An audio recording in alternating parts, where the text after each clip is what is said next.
Olá pessoal, tudo bem? Hoje eu vim falar a respeito de um livro muito famoso, que é 1984, de George Orwell. Bom, provavelmente você já ouviu falar desse livro. Se você não ouviu falar do livro, deve ter ouvido falar do filme. 1984 é um clássico moderno, né? Então, é um livro... Muitas pessoas me perguntam assim, você daria uma listinha aí de livros principais, os livros mais importantes que você já leu na vida?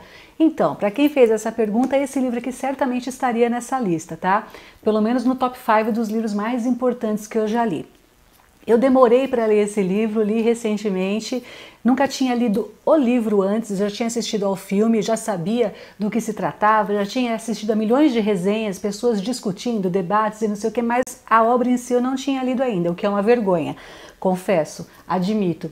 Mas nunca é tarde, não é mesmo? E ultimamente eu tenho me interessado muito por política. Acho que até esse momento que o nosso país está passando, as pessoas tentando entender um pouquinho mais de política, que realmente nunca foi um assunto que me interessou tanto, mas hoje em dia eu estou muito interessada nisso e eu estou percebendo como a política é o embasamento de toda a sociedade e como tudo que acontece está ligado, né, à política. Então eu achei que seria o momento ideal para ler esse livro e realmente acertei, porque olha, depois que eu li isso daqui, eu consegui ver as coisas de uma outra forma. Claro que eu assisti ao filme já, você assiste, você tem um impacto, mas o livro é muito mais profundo e acho que você vai lendo devagarzinho e vai saboreando, então você consegue ficar muito mais impactado com o teor das informações que estão aqui contidas.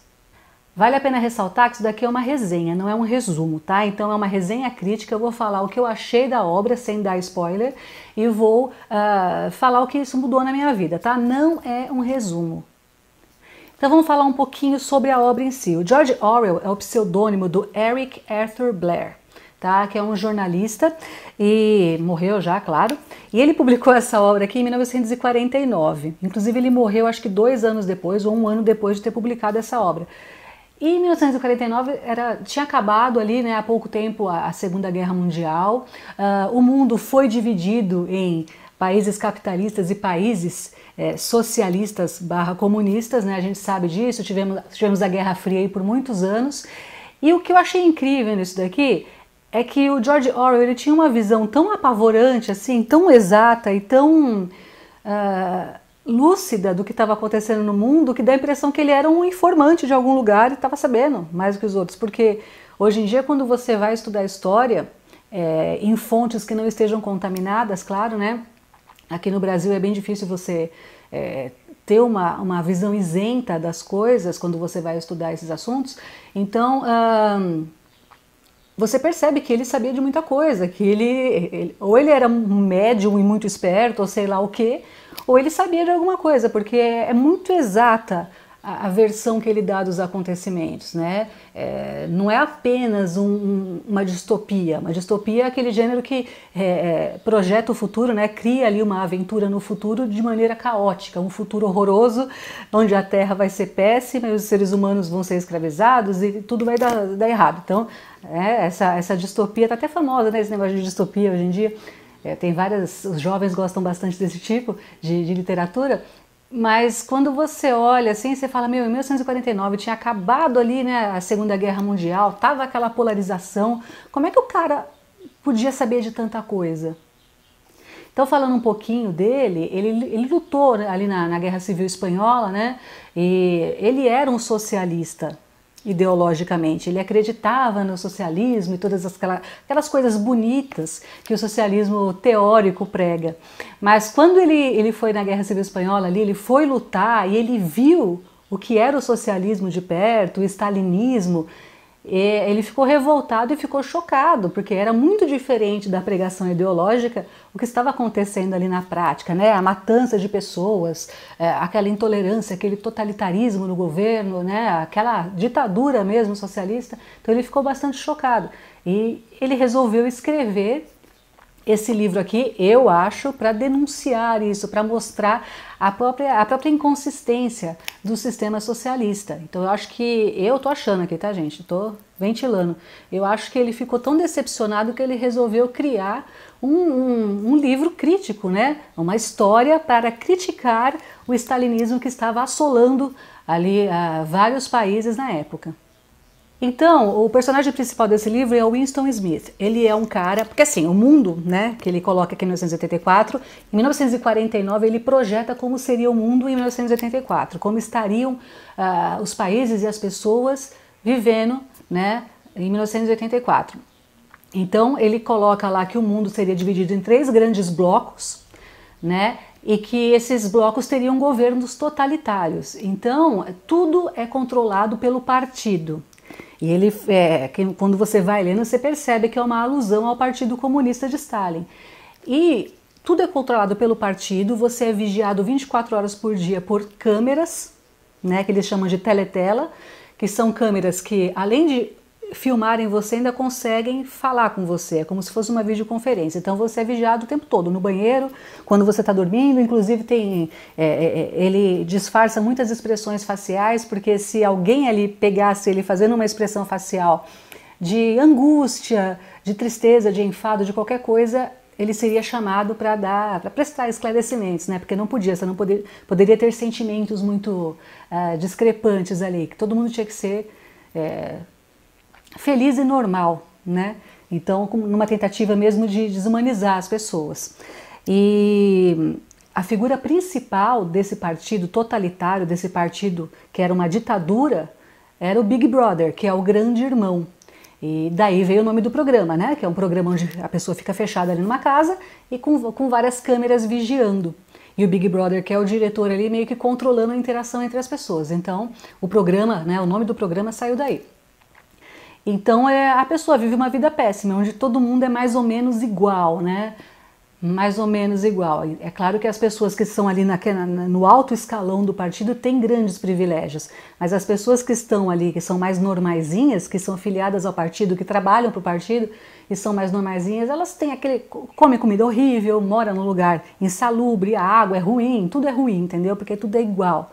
Se você assistir a um filme que chama Deus Lenin, é bastante instrutivo também nesse sentido de como as pessoas são iguais, só tem uma marca, por exemplo, de conhaque, só tem uma marca de chocolate, e o chocolate é racionado, não é todo dia que você come chocolate, o governo vai decidir quando você pode comer chocolate, porque se você ingerir muito açúcar você vai ter problemas, né? Mais ou menos isso daí. Lembra daquela história que agora o governo brasileiro quer regular a quantidade de refil que você pega lá no McDonald's ou no Burger King? Porque você vai ficar gordo, você vai ter diabetes. Então é claro que o governo, né, o Estado, que é muito bonzinho, é o seu irmão mais velho, ele vai regular o quanto de açúcar você tem que ingerir, né? Porque você é débil mental, você não consegue se controlar. Então você vai percebendo, pelas alusões que ele faz aqui, o quanto a gente está vivendo isso, né? Mesmo que não seja completamente e tal, mas pequenas coisas ali escondidas e outras não tão escondidas assim, foram relatadas no livro. E isso é simplesmente assustador. Bom, então continuando falando aí da trama, esse Winston, ele trabalhava ali na cúpula do partido, tá? O trabalho dele era mais ou menos recriar fatos históricos, que é outra coisa assustadora. A história é sempre escrita por aqueles que venceram, pelos vencedores, né? Então, aí você já começa a se questionar, será que o que eu aprendi na escola a respeito de história é verdade? Será que os fatos que eu aprendi na escola, eu tive que fazer dezenas de provas, será que eles foram reeditados? Porque o Winston, ele trabalhava ali no Ministério da Verdade e ele tinha que reeditar fatos históricos. Então, se um fato histórico não era conveniente para o pessoal do partido, eles simplesmente reeditavam aquilo lá e colocavam o fato histórico de maneira que justificasse alguma atitude do partido ou que enaltecesse o partido, né? E daí você pensa, gente, isso é possível ter acontecido, porque, por exemplo, aqui no Brasil, né, a gente tem a grande mídia, tem aquela emissora enorme que sempre dominou tudo, tem os jornais que sempre dominaram tudo. Quem me garante que se eu pegar um jornal de 1960 e pouco lá e eu ler quem diz que aquilo lá é verdade? Né? Porque quem redigiu uma notícia é um ser humano. Quem editou uma notícia também é. Quem publicou também é. Então você pensa, as pessoas são, né, assim, todo mundo tem seu preço, né? Será que aquilo lá era verdade? Então você começa a ficar meio assustado com o que pode ter sido a história. Será que o que falam personagens que foram demonizados na história, será que é isso mesmo? E outros personagens que foram colocados como maravilhosos e salvadores, né, e messias e Big Brothers, será que eles foram tão bonzinhos assim ou será que não? Então outra coisa que é muito legal você questionar, quem escreveu a história, por que escreveram aquilo? Será que essa notícia é séria? Será que a fonte utilizada pelo Estado, pelo governo, para que eu aprendesse aquilo na escola, que é obrigatório de acordo com o currículo do MEC, por exemplo, será que aquilo lá é verdade ou será que é mentira? Até que ponto o nosso passado foi reeditado? Até que ponto informações importantes foram reeditadas e com qual objetivo? Bom, num certo ponto do livro, né, o Winston ele fica se questionando várias coisas, ele não se lembra muito bem da infância dele, ele não se lembra muito bem antes do partido tomar conta como era, e o partido sempre repetindo, não, depois que a gente entrou tá tudo melhor, tá tudo ótimo, ó, vocês têm ótimas condições de vida, porque naquela época você não tinha nada, olha, depois desse governo, quantas maravilhas aconteceram na sua vida. Acho que você já está se recordando de algum discurso aí. Então, antes do fulano, nossa, todo mundo era miserável, mas depois do fulano, que maravilha que virou, né? Então, ele mesmo tinha uma confusão mental, que ele não se lembrava muito bem da mãe dele, as pessoas sumiam naquela época, né? Elas simplesmente sumiam, as pessoas que questionavam alguma coisa, então ele tem a ideia de escrever um diário, meio que escondido da teletela, num ângulo em que ele não seria filmado, daí ele começa a fomentar ideias transgressoras contra esse regime totalitário. A gente sabe que tudo começa nas ideias, né? Qualquer coisa que você vá fazer, sempre começa com as ideias, com os pensamentos, com o raciocínio. Por isso que hoje em dia a gente tem aí um sistema educacional para inibir o pensamento. Eles falam que dão senso crítico para o jovem adolescente, mas não dão não. Eles dão frases prontas, eles dão gritos prontos e causas prontas, para dar a impressão que a pessoa pensa, mas não é senso crítico isso daí, né? Senso crítico é você duvidar de estatísticas que aparecem no Jornal Nacional, por exemplo, enfim. Mas daí ele começou a se questionar e tal, e começou a tentar ver se as outras pessoas, se tinha algum rebelde ali no meio. Daí ele acaba se apaixonando por uma moça chamada Júlia, e tem toda aquela transgressão do amor, porque as pessoas não eram incentivadas, né, a ter casos amorosos, a não ser os proletas. Os proletas ali era a camada mais pobre da população, que eles achavam que era massa mesmo, então eles nem se importavam muito com o que essas pessoas faziam, porque elas não eram formadoras de opinião, né? O alvo do partido era a alta cúpula e os formadores de opinião e as pessoas mais ligadas ali, né, com o partido. Os proletas eram os pobres coitados ali que ninguém nem ligava.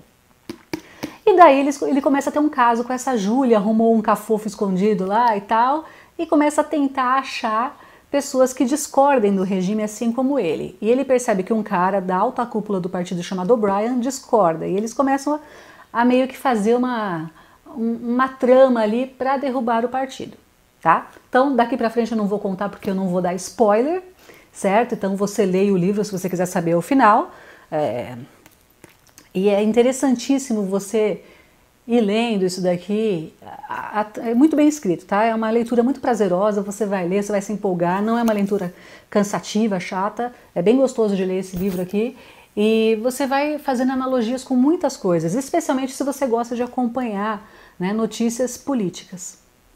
Bom, conforme eu disse, ele se denominava um socialista, né? Só que, assim, ele era aquela pessoa que achava que o socialismo raiz tinha sido distorcido e por isso que o arregaço que Stalin fez no mundo todo era errado e não sei o quê. E ficou chocado com isso, né? Com as ditaduras de esquerda. E tem gente que fala também que é uma crítica ao nazismo, né? Ao nazismo de Hitler, que também é um sistema totalitário. Muita gente se esquece, inclusive isso não me foi ensinado na escola, eu descobri há pouco tempo. No começo da Segunda Guerra Mundial, os soviéticos, a União Soviética, o Stalin, os russos, eram aliados do Hitler, né? Então, eles eram aliados. Inclusive, disse por aí, né, as pessoas comentam, a gente vê em fontes internacionais, que aqui no Brasil não se fala isso, é assunto que não pode ser questionado. Mas você vê fontes internacionais aí, inclusive tem aqui nesse livro, tem, até tem 3 resenhas no final aqui, resenhas críticas literárias, o cara falando isso com a maior naturalidade, entendeu? Que realmente eles eram aliados, né? O partido de Hitler e os comunistas, e fala numa boa aqui no Brasil, nossa, nunca ouvi falar isso daí. Você procura na internet, você não acha essa informação, e eles foram aliados, sim, né?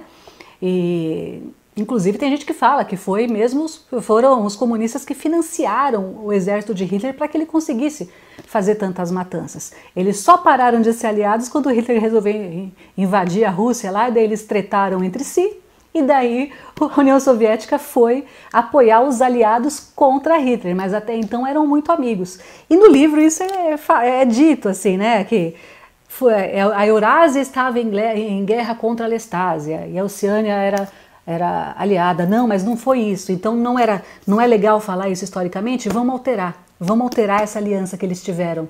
E foi mais ou menos o que foi feito, pelo menos aqui no Brasil, né? Então meio que alteraram a história aí, tanto que na escola eu nunca aprendi esse negócio de que os soviéticos, né, eram aliados de Hitler. Nunca ouvi falar sobre isso. Tudo bem, pode ser ignorância minha, sei lá, meus professores não foram tão bons assim, ok, pode ser, mas é muito difícil você achar essa informação aí hoje em dia. Bom, só para vocês não acharem que é mentira e que é invenção da minha cabeça conspiracionista, aqui nessa edição, a minha edição é a edição da Companhia das Letras, tá? Essa capinha aqui. Lá na página 391 nós temos a resenha de um cara chamado, cadê? Ben Pimlott. Essa resenha ele escreveu em 1989, tá? Uma crítica literária. Então, lá na página 391, no segundo parágrafo, ele vai falar sobre esse negócio do pacto, né, entre os nazistas e os comunistas. Ele fala aqui, ó. Orwell retornou da Espanha amargamente hostil em relação ao comunismo comandado por Moscou, cuja influência continuava difusa na inteligência progressista britânica. Ele ficou menos surpreso do que muitos membros da esquerda com o Pacto Nazi-Soviético, de agosto de 1939, que teve sequência na invasão alemã na Rússia em 1941. Ou seja, esse pacto durou até 1941, que levou Stalin à guerra ao lado dos aliados. E depois, no esfriamento das relações entre aliados e soviéticos, que fez novamente da Rússia um inimigo em potencial do Ocidente, praticamente tão logo a guerra terminou. Então, eles eram amiguchos, né? Em 1941 Hitler invadiu Moscou e daí os comunistas foram lutar ao lado dos aliados contra Hitler. A guerra acabou, tivemos o quê? A Guerra Fria, a polarização do mundo entre os países socialistas e entre os países capitalistas. Bom, quais são os pontos mais interessantes desse livro, assim, na minha opiniãozinha, tá? Lembrando que minha opinião é só uma opinião, né? Não é a verdade absoluta e nem é um tratado científico, histórico, social e político e tal. Eu acho que o negócio da nova fala, você vê como nova fala ou novilíngua, né, que era uma língua reduzida que eles estavam implementando para cercear o pensamento. Então, eu gosto muito de estudar PNL, quem segue o canal aqui sabe que eu gosto muito de terapia cognitivo-comportamental, né, já estudei psicologia também durante 2 anos na faculdade e faz todo sentido isso daí, né? Quando você tem um vocabulário reduzido, você tem uma capacidade de expressão e de raciocínio reduzida também, tá? Para quem gosta disso, quem gosta de PNL, tem um livro chamado Desperte o Gigante Interior, do Anthony Robbins, que fala bastante sobre isso, sobre como um vocabulário grande, como metáforas podem aumentar a sua cognição mesmo. Então eles queriam reduzir expressões, banir o uso de metáforas, mais ou menos como está acontecendo. Hoje em dia você não pode fazer uma brincadeira nenhum, assim, nenhum tipo de brincadeira que você vai ofender alguém ou você é chamado de alguma coisa, você é rotulado. A questão dos rótulos também, de você rotular as pessoas de tal coisa, né, para manchar a reputação daquela pessoa e para reduzir aquela pessoa a um pequeno rótulo. Eles faziam isso também aqui no livro. Tem a questão dos 2 minutos de ódio, que é você eleger um inimigo comum e você ficar malhando aquele inimigo, rotulando aquele inimigo, produzindo notícias falsas contra aquele inimigo, também fala aqui no livro. Esse negócio da novilíngua é muito louco, gente. Nossa, eu fui lendo assim, falando, é o que estão fazendo hoje. A redução do vocabulário reduz completamente o senso crítico das pessoas. Você tirar as metáforas, você tirar analogias, é meio assustador mesmo, sabe? E outra coisa também que eu achei fantástica, que foi a crítica ao comunismo, aos regimes socialistas, né? Muita gente fala, ai, mas o socialismo não é a mesma coisa, tem diversos tipos de socialismo. A gente ouve muito essa conversa e tal, né? Mas quando você vai estudar a fundo, você vê que a raiz é mais ou menos parecida. E eu tenho muito medo de pessoas e candidatos que falam assim, eu vou tentar implementar o socialismo verdadeiro no Brasil se eu ganhar. Dá um arrepio assim na gente que, nossa, eu fico arrepiada com medo mesmo, porque Sugiro que quem gosta de política vai estudar um pouquinho sobre isso. Tem muitos canais aí no YouTube que são legais para estudar. E aqui no Brasil quase não se comenta sobre isso. Agora que estão comentando, mas era uma coisa que não se comentava. E temos televisões aí que fizeram diversas minisséries falando, dando versões históricas das coisas. E eu era uma dessas pessoas que eu olhava as minisséries e acreditava em tudo que passava na minissérie. Falava, olha que legal que fizeram a minissérie, que bem feito, que bem produzido, parabéns. Foi isso mesmo que aconteceu e eu nem questionava. Depois que eu fui começar a remexer, você olha e você fala, gente, mas não foi bem assim, né? Será que o Dom João VI era aquele rei gordo, preguiçoso, medroso, burro, que gostava só de comer coxinha de frango, né? Ele deu um chapéu no Napoleão, conseguiu fugir com a corte toda, bem ou mal, deu um chapéu no cara, né? Enganou Napoleão. Será que ele era tão burro que nem a Rede Globo pintou? Vamos estudar, vamos pesquisar. Daí você vai vendo outras fontes e você vai percebendo que não é bem assim, né? Que a dramaturgia não é o retrato da realidade. E por que essas emissoras fazem essa versão dos fatos? Quem pagou? Por que pagaram? Com qual intuito? O que eles querem que você pense? Então, lendo esse livro você vê, isso não é teoria da conspiração, você percebe que há um esforço para apagar os fatos históricos, para queimar os fatos históricos. A gente vê aí, infelizmente teve, né, o incêndio do Museu Nacional, que é o Palácio Imperial do Brasil, e você vai vendo assim, nossa, mas será que foi coincidência? Com que intuito? Por que estão fazendo isso? O que é interessante para as pessoas esconderem? Estão remexendo muito? Se o pessoal remexer e descobrir alguma coisa, o que pode acontecer? Né? Então é muito legal para você aprender a questionar as coisas sem ter medo do ridículo, porque quando você começa a questionar, né, eu tenho uma tia que ela fica, você acredita em qualquer teoria da conspiração, que você é tonta, como você é inocente, e não sei o que. Eu falo, não, desculpa, mas não sou eu que sou inocente, você que quer ser tão cética, tão científica, tão informada pelo Jornal Nacional, que você não se permite duvidar do que te foi ensinado, do que te foi trazido, né? Então, quem é inocente aí, será? Cada um na sua, claro, né? Não é para ofender ninguém, mas por que não? Por que as coisas têm que ser o que passa no jornal? Será que são mesmo?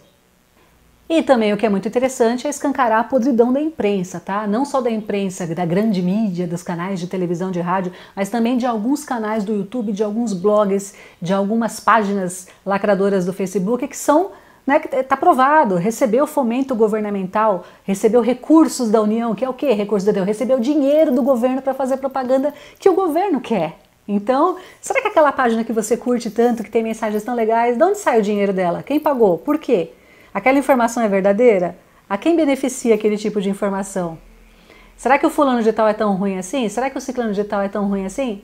Então pesquise, vá atrás, não fica acreditando em post de Facebook e nem em carinha bonita, né, de lacradoras que vão dar aula de política no Facebook, no YouTube. Você vê canais do YouTube agora dando aula de política, com a puta produção, 10 pessoas envolvidas lá, tá ganhando quanto, sabe? A troca de que isso, gente? Porque eu quero politizar meus inscritos. Cuidado, presta atenção, vê bem o que está sendo dito ali, sabe? Tudo no mundo tem um viés ideológico, gente, tudo tem um viés ideológico.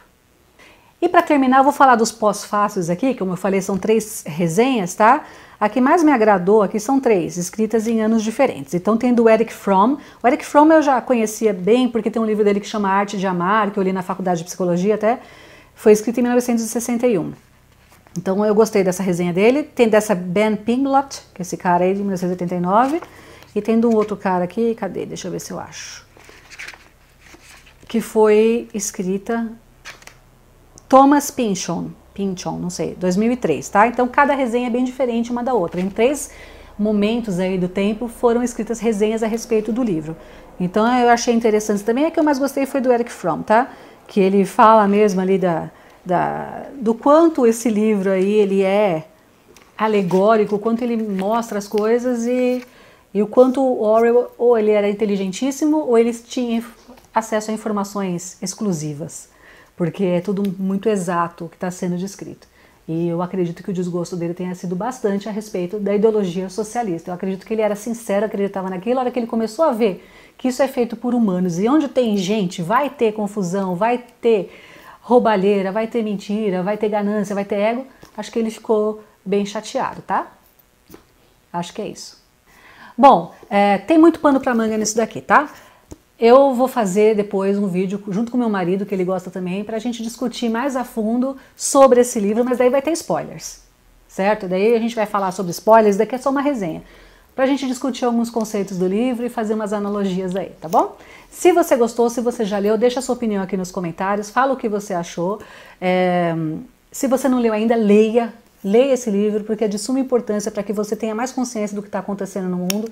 Se você acha que política é chato, quando você começa a estudar e a entender as coisas, começa a ficar um assunto muito legal, e você percebe como até a musiquinha que está na moda tem a ver com política, como a comida que está na moda tem a ver com política, como as redes sociais vendo a sua vida e te estimulando a se expor de todas as maneiras possíveis, tem conotação política, tudo tem conotação política. Você vai começar a assistir aos programas de televisão, os convidados daquele programa de domingo, de uma outra forma. Você vai perceber a manipulação que é feita.